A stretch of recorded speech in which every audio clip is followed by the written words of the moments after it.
Ante el faltante de gasoil en varias provincias, finalmente YPF importará más gasoil. Esta es la respuesta justamente a lo que estaban reclamando en varias provincias de la República Argentina. La nota con un especialista y luego analizamos el tema con Raúl de la Torre. YPF aumentará la importación de gasoil en un 50%. La estrategia también involucra un mayor volumen de importación del resto de las empresas refinadoras.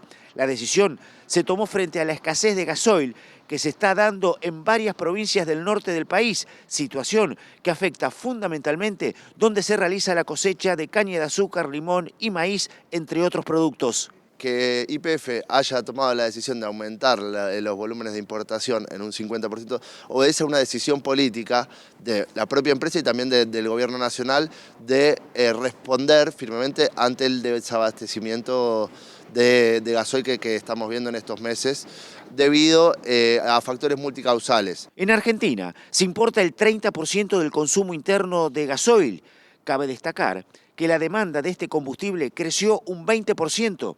De acuerdo a YPF, es la mayor demanda de los últimos 10 años. Nosotros estamos saliendo de una pandemia, el consumo ha aumentado fuertemente respecto al año pasado, ha aumentado más de un 20% en el primer cuatrimestre del año con respecto a 2021. Eso es un fuerte incremento que Argentina es un neto importador de gasoil, bueno, se ve obligado a importar más. El gobierno ha dado respuesta, sobre todo las empresas también, a través de la importación han aumentado más o menos entre 3 y 4 veces los volúmenes de importación del año pasado. Martín Bronstein destacó además que la situación se irá acomodando en el mediano plazo. Yo creo que es un problema del corto plazo. La producción, por ejemplo, de petróleo y gas en Argentina, de la mano de Vaca Muerta, viene creciendo fuertemente. La construcción del gasoducto Néstor Kirchner también va a dar respuesta a lo que mencionamos antes, al flujo de gas para la generación eléctrica y bajar el consumo de gasoil. Así que en el mediano y largo plazo, sobre todo en el mediano plazo, se están tomando medidas para evitar que estas situaciones se tornen recurrentes. Bien, ya analizamos el tema con Raúl de la Torre. Había sido un adelanto ayer en esta segunda edición de Noticias de Raúl que finalmente YPF iba a importar más gasoil y esto sucedió y llegó justamente el anuncio por parte de la petrolera. Raúl, bienvenido, ¿cómo estamos? ¿Qué tal? ¿Cómo te va, Pablo? Y sí, no había otra forma de solucionar el problema en el corto plazo que no fuera vía importación. Claro, es un problema, hay que destacar que hay que solucionarlo ya. Claro, No primero se puede esperar mucho. por lo que ayer comentábamos y ahora son los datos que agrega el informe, la nota que estábamos escuchando, que es el tema de es época de cosecha, está el tema del transporte que está en buena parte paralizado por este problema y además se viene inmediatamente el invierno y la necesidad también para las centrales térmicas de la utilización del gasoil que le va a restar oferta a otros destinos. Recordemos también que es lo mismo, esto mismo se le pidió a las refinerías privadas, a las empresas, a las petroleras que tienen refinería que hicieran el mismo esfuerzo para importar gasoil. Lo harán seguramente, no en la misma medida que YPF, que aumenta un 50%, pero sí esto sería un aporte adicional. El otro dato que me parece interesante señalar es que en zonas de frontera se está registrando un aumento de hasta el 30% en la venta de gasoil a patentes extranjeras, es decir, autos que cruzan para cargar gasoil, combustible en Argentina, porque evidentemente está mucho más barato que en países fronterizos, y vuelven a su país de origen con el tanque lleno. Esto también está provocando, si bien esto se produce únicamente en zonas fronterizas, una demanda mayor, sobre todo en aquellas provincias que son las afectadas. Por ahí en el número grande a nivel nacional no es tan importante, pero en esa provincia o en esa ciudad donde se va a cargar nafta, va el extranjero, que tiene todo el derecho de hacerlo, por supuesto. Ahí se produce justamente emisiones, lo que una debe situación pasar, muy complicada. Claro, exactamente. En países donde es muy cercana la existencia de localidades o centros urbanos. Raúl de la Torre, una reunión del ministro Domínguez con representantes de Coninagro. Bueno, del gasoil también se habló en esta reunión, Y obviamente, se habló de gasoil y se habló de otros insumos. Interesante reunión, te digo, por lo que puede ser en proyección esto. Porque por un lado, el Ministerio de Agricultura lo que está presentando es este programa o plan de darle mayor impulso a las cooperativas, sobre todo a las cooperativas que tienen que ver con la producción de alimentos. Es decir, está tratando de transformar a través del sistema cooperativa todo lo que es el esquema o el modelo de producción de alimentos en Argentina, justamente para aumentar la oferta y cambiar esta ecuación que hace que se exporte cada vez más, se aumenten los precios cada vez más en Argentina y no terminemos de resolver el tema del abastecimiento de alimentos hacia el propio país. Y la respuesta de Coninagro, que fue, por un lado, el respaldo que le dio a este proyecto que impulsa fundamentalmente Luis Contigliani dentro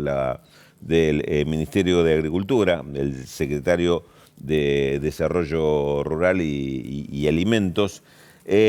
Además, acompañó Coninagro esto con una propuesta de formar un fideicomiso financiero para ayudar a hacer frente a los costos, o por lo menos el financiamiento de los mayores costos de los insumos para la producción, inclusive hasta para la compra de maquinaria. Pero fundamentalmente se puso el eje en combustibles, que recién vos mencionabas, el tema de fertilizantes, el tema de semillas y alimento balanceado en el caso de la ganadería. Es decir, estos productos, que se arme un fondo con respaldo del gobierno para que esté esto a disposición del financiamiento.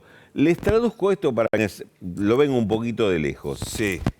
En la práctica están diciendo, sustituyamos el crédito bancario, que es muy caro, que es inaccesible y prácticamente te cambia los números de una operación productiva, pasa el costo financiero y te dice, esto me da vuelta, no produzco nada. Claro, no saco el crédito, no me conviene, es el problema pago 4 veces más. No, entonces, generamos un fondo, un fideicomiso, que atienda al tema de las cooperativas y esto va a posibilitar que haya inclusive no solo abaratar los costos de insumos, sino inclusive encarar una mayor actividad productiva. Bien.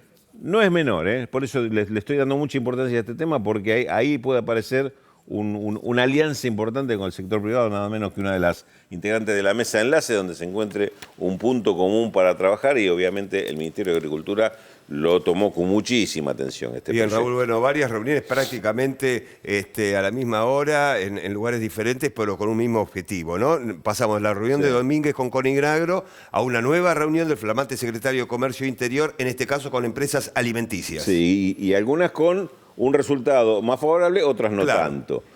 Vamos a mirar con atención esta reunión que hizo el secretario de Comercio, Guillermo Hahn, con Copal, la industria, y Copal, y también estuvieron la gente de los agroexportadores, las cámaras agroexportadoras. ¿Por qué digo que esto hay que mirarlo con cuidado? Primero, porque el gobierno le está planteando un problema muy serio que hay con el tema de precios cuidados, que es la falta de productos y cómo aumentan esos mismos productos cuando se venden por otras vías que no son precios cuidados. Diferencias de hasta el 40%, estamos hablando de precios para un mismo producto, por un mismo producto y una misma marca.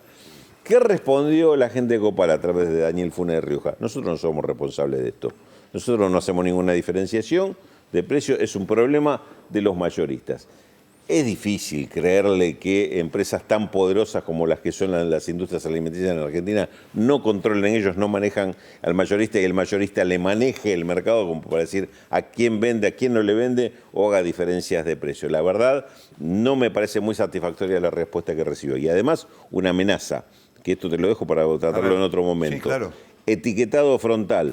Hay resistencia de las empresas, inclusive hay 2 casos de empresas que amenazan con irse a producir a Brasil porque dicen que el etiquetado frontal le aumenta mucho los costos del packaging, entonces no estarían dispuestos a seguir en el país. Hay que seguir con atención a este tema. Lo vamos a seguir, lo vamos a profundizar. Gracias, Raúl. Seguimos así ahora.